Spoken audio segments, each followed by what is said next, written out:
What's cracking, everybody? Welcome back to the channel. New video. Well, it seems like the United States government has decided to target 18th Street. For those of you that don't know, 18th Street is probably the biggest, by far it's the biggest barrio. It's probably the biggest street gang in the world. Definitely the biggest in the United States.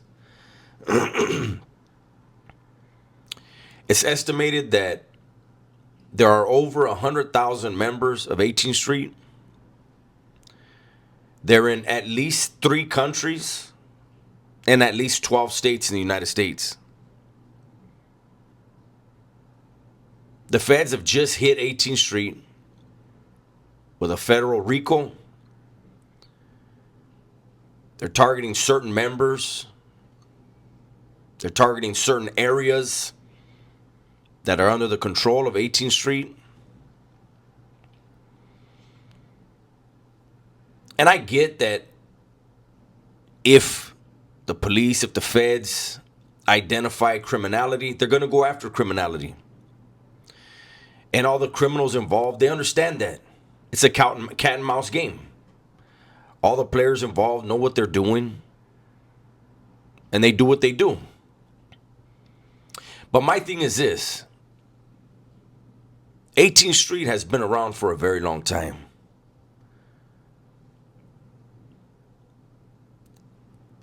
Incarcerating certain members, targeting certain members. Let me, for those of you that don't understand, look at, there is an east side 18th Street, west side 18th Street, north side 18th Street, and south side 18th Street. They have all 4 directions covered. Arresting criminals, arresting adults, male or female, doesn't solve the underlying issue. And the problem that I have with the crackdowns is whenever they crack down on any gang, any neighborhood, it's a reaction, basically a knee-jerk reaction.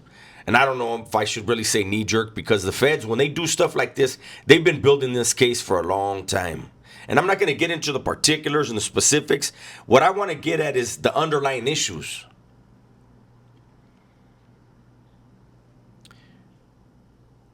This is not a cure. This is not a way to eradicate the problem. This is a band-aid on an open wound. You know, this is one of those things where, again, it is up to us and our communities that are affected by these type of problems to get on our city council people, our state representatives, our federal representatives, whoever, the politicians, the school board. I'm going to tell you why I say the school board. Teachers are interacting with children and their parents. Teachers are able to identify which children are coming from dysfunctional homes.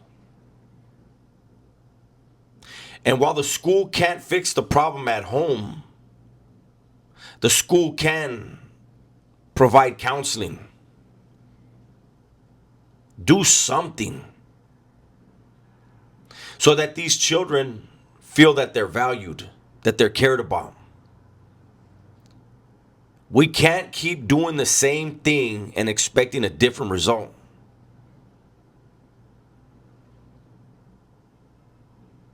Some of these homes, you know, I did a story on my other channel yesterday about Anthony Sanchez and how he grew up. He said he grew up witnessing his mother involved in prostitution, and by the age of 7, she OD'd and died in front of him. His father wasn't around. He was raised by his grandmother and his uncles. He turned to the streets. I have my own story I've told many times about growing up in a violent and dysfunctional home, turning to the streets. And this story is happening today. And not just in 18th Street's neighborhood, but in hoods and barrios all over. And these children that are growing up traumatized in these homes, they go to school. Maybe they're like me, too prideful to get free lunches, free breakfast. So they're hungry all day. They're hurting. And they seek out those that are just like them. And hurt people hurt people. So this whole crackdown and all that, look, they did what they had to do. Whatever's going to happen is going to happen. But unless we address the children, a new batch of criminals is on the way. That's our responsibility. That old cliche, it takes a village to raise a kid, is accurate. It's true. We know who our neighbors are that are suffering. The teachers know what children are suffering. We can't turn a blind eye, or we're going to keep having the same problems.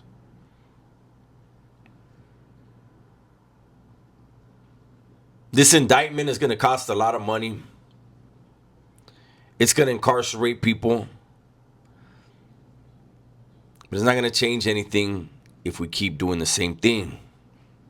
I don't want to keep saying the same thing over and over again. But at some point, you would think somebody would be able to convince somebody. But the thing is, the reality is, especially here in this state of California, there's so much money in incarceration. It costs over $100,000 a year to house one single inmate. They're not using that money for rehabilitation. They're not using that money. They're not using that money on the convict. Where does that money go? And why is it that the states that border us, who have a lot of the same problems, the same type of convicts, why is it cost so much less to house people in these neighboring states, but out here in California it costs so much money? So if it costs that much money to incarcerate one individual, why would they want to stop crime? Why would they want to help the youth?